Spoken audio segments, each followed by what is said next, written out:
तो guys video start करने से पहले आपको ये क्लियरली बोल दूं कि हो सकता है इस वीडियो से कुछ लोग, कुछ नहीं काफ़ी लोग ऑफेंड हो सकते हैं। एंड मैं बात कर रहा हूँ हमारे देश के हिंदुओं की। तो अगर आप जल्दी ऑफेंड हो जाते हैं तो इस वीडियो को बिल्कुल मत देखना, क्योंकि मैं इस वीडियो में सिर्फ सच बोलूँगा।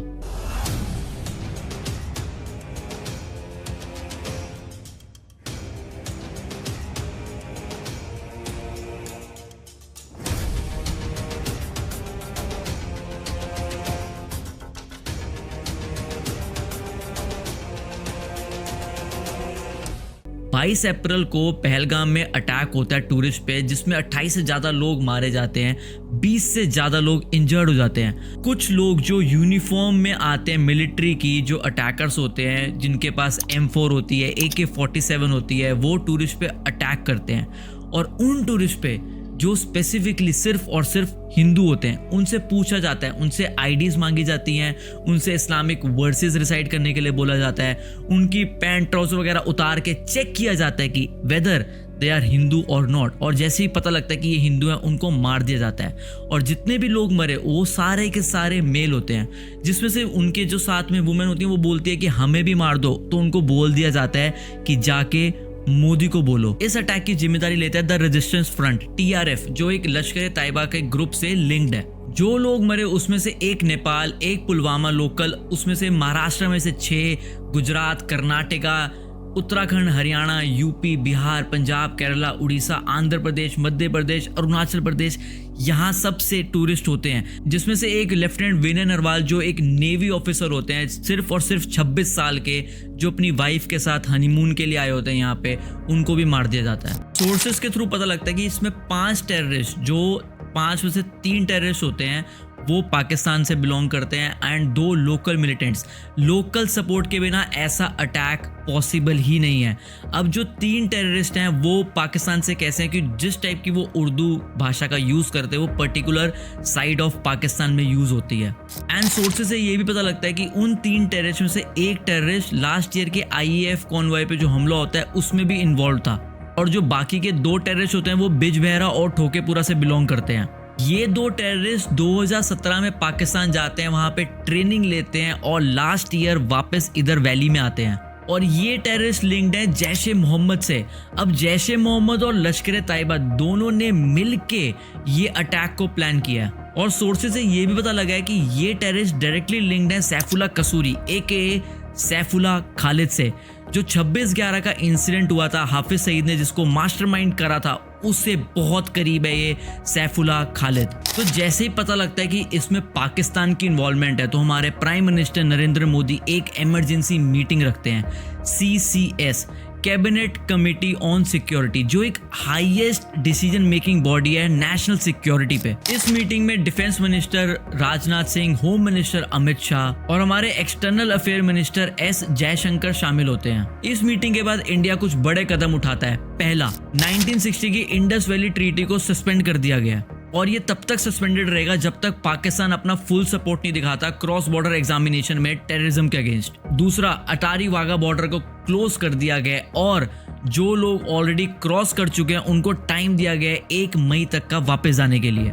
तीसरा, SVES को कैंसिल कर दिया गया, जो वीजा एग्जेम्पशन स्कीम है पाकिस्तानी नेशनल्स के लिए, और उनको 48 घंटे का टाइम दिया गया है इंडिया छोड़ के जाने का। और जो पाकिस्तान के मिलिट्री एडवाइजर्स हैं उनको देश छोड़ने के लिए ऑलरेडी कह चुके हैं। और जो हमारे इंडिया के मिलिट्री एडवाइजर्स हैं पाकिस्तान में, वो पहले 55 हुआ करते थे, अब उसको रिड्यूस करके 30 कर दिया गया। जिस प्लानिंग से टेररिस्ट आए थे वो प्लानिंग उनकी बिल्कुल सफल रही। उन्होंने साफ सोचा हुआ था कि हम कहाँ पे अटैक कर रहे हैं, जहाँ पे सिक्योरिटी नहीं होगी, कि हमें भागने में ईजी रहेगा। और जिस वे से उन्होंने अटैक किया, स्पेसिफिकली हिंदूज को टारगेट करके कि, और बाकियों को बोला गया कि जाओ मोदी को बता दो, तो ये एक प्रॉपर मैसेज था इंडिया के लिए। तो वो उसमें बहुत सक्सेसफुल रहे कि ये कॉम्युनल थिंग हम क्रिएट करेंगे, स्पेशली बोल के कि हम देखो हम मार रहे हैं सिर्फ हिंदुओं को, और बाकी का मैसेज जाके आप पूछो मोदी से।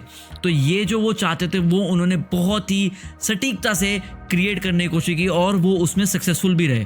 पाकिस्तान कितना भी डिनाई कर ले कि वो इस अटैक में उनका कोई इन्वॉल्वमेंट नहीं है, उनका भाई किसी भी चीज़ में इन्वॉल्वमेंट नहीं रहता। पुलवामा में उनका इन्वॉल्वमेंट नहीं था, उरी में उनका इन्वॉल्वमेंट नहीं था, मुंबई के अटैक में उनका इन्वॉल्वमेंट नहीं था, अब ये जो अटैक हुआ है इसमें भी उनका इन्वॉल्वमेंट नहीं है, राइट। उनके बोलने से कुछ नहीं होता, जब वो कुछ भी करते हैं उनका अपना पर्सनल मकसद होता है, वो सारी चीज़ें कर जाते हैं और उसके बाद डिनाई कर देते हैं कि हाँ ये अटैक तो हमने किया ही नहीं है, ये अटैक लोकल टेररिस्ट ने करा गया।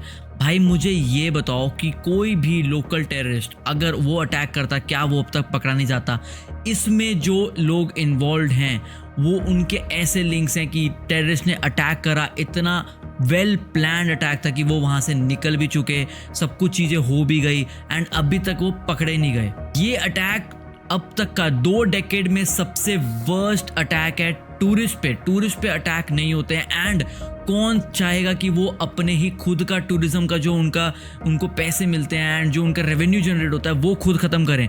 कोई भी ऐसा नहीं करता। ये पाकिस्तान की सारी मिली भगत है एंड हम सब कहते हैं ना कि वो ब्रेन वॉश्ड हैं। भाई ब्रेन वॉश्ड वो नहीं है, ब्रेन वॉश्ड हम हैं। उनका मकसद क्लियर है, हम पागल हैं जो हम सेक्युलर बन बन के उनको मौके दे जाते हैं। इस बात से तो कोई भी डिनाई नहीं करेगा कि ये अटैक सिर्फ एक कॉम्युनल थिंग क्रिएट करने की कोशिश की गई है। और क्यों नहीं, हम हिंदू, सही बताऊं तो भाई हम हिंदू चोमू हैं। हम हिंदू क्या है, सेकुलर बनने की कोशिश करते रहते हैं। सेकुलर बने रहो, सेकुलर बने रहोगे तुम्हें कश्मीर से भी निकाल दिया गया, सेकुलर बने रहोगे तुम्हें बांग्लादेश से भी निकाल दिया गया, सेकुलर बनने रहने पे तुम्हें कर्नाटका से भी निकाल दिया गया, केरला से भी निकाल दिया गया। बने रहो सेकुलर, एक एक करके तुम्हें पूरे भारत से लात मार के निकाल दिया जाएगा और तुम कुछ नहीं कर पाओगे। तुम में यूनिटी नाम की चीज ही नहीं है। लात मार के नहीं निकालेंगे तो आपका धर्म परिवर्तन कर दिया जाएगा या आपको मार दिया जाएगा पूछ के, आईडी मांग के कि आप हिंदू हैं कि नहीं हैं, आप डिसाइड कर सकते हैं इस्लामिक वर्सेस या नहीं, या आपके ट्राउजर उतार के चेक कर लिया जाएगा कि आप हिंदू हैं कि नहीं। अगर आप हिंदू निकले तो आपको आपके ही देश में मार दिया जाएगा। और कुछ भी कर लो, कितने भी पॉलिटिकल मेजर्स कर लो, कितनी भी चीज़ें, कहीं भी बॉर्डर क्लोज कर दो, कुछ नहीं होने वाला जब तक इनको इनकी भाषा में जवाब नहीं दिया जाएगा। पुलवामा में अटैक होता है, 300 किलो RDX आता है, कहाँ से आता है, कैसे आता है? ये अटैक हुआ यहाँ पे। मुझे ये बताओ कि यहाँ पे जो अटैक हुआ वो इतनी ईजिली टेररिस्ट वहाँ से कैसे भाग निकले? क्यों नहीं टाइम से कोई वहाँ पहुँच पाया? उन्होंने ऐसी पूरी प्लानिंग कैसे करी कि भाई टूरिस्ट आने वाले हैं, ये हम अटैक करेंगे, ये जो प्लान हो रहा है ये प्लान हुआ तो भाई इंटेलिजेंस कहाँ थी? उनको क्यों नहीं भनक पड़ी कि इतना बड़ा अटैक होने जा रहा है हमारे यहाँ पे एंड किसी को कुछ नहीं पता? अटैक हुआ उसके बाद उनका एग्जिट प्लान भी रेडी था कि अब तक हम वो पकड़े ही नहीं गए हैं, क्योंकि उनका सब कुछ उन्होंने वेल प्लान करा है कि हम यहाँ अटैक करेंगे, यहाँ से ये एग्जिट है, कोई आने नहीं वाला है इतने टाइम तक, तो हम ईजिली निकल जाएंगे। कुछ नहीं होने वाला। हम सिर्फ कैंडल लाइट मार्च करेंगे, ऑल आइज ऑन पहलगाम डाल देंगे इंस्टाग्राम स्टोरीज पे, पोस्ट शेयर कर देंगे, लेकिन एट द एंड कुछ नहीं होने वाला। और नया कोई हफीज सईद वेट कर रहा है कब हम अटैक प्लान करें, और कोई नया सैफुल्लाह प्लान कर रहा है कि हम कब नया अटैक प्लान करें। इसका एंड तभी होगा जब उनको हम उनकी भाषा में जवाब देंगे। जब तक ये नहीं होगा तब तक कुछ नहीं बदलने वाला। हम मैं कितनी भी वीडियोस बना लूँ, कितने भी मैसेज शेयर कर लूँ, कितना भी एंगर शो कर लूँ, लेकिन दर्द उनको होता है जिनका कोई घर वाला जाता है, उनके घर में खाना नहीं बनता, उनको पता लगता है कि उन्होंने किसको खोया, वो ही दर्द फील कर सकते हैं। हम सिर्फ बोल सकते हैं, लेकिन ये तब तक चलता रहेगा जब तक इसके अगेंस्ट स्ट्रिक्ट एक्शन नहीं लिया जाएगा।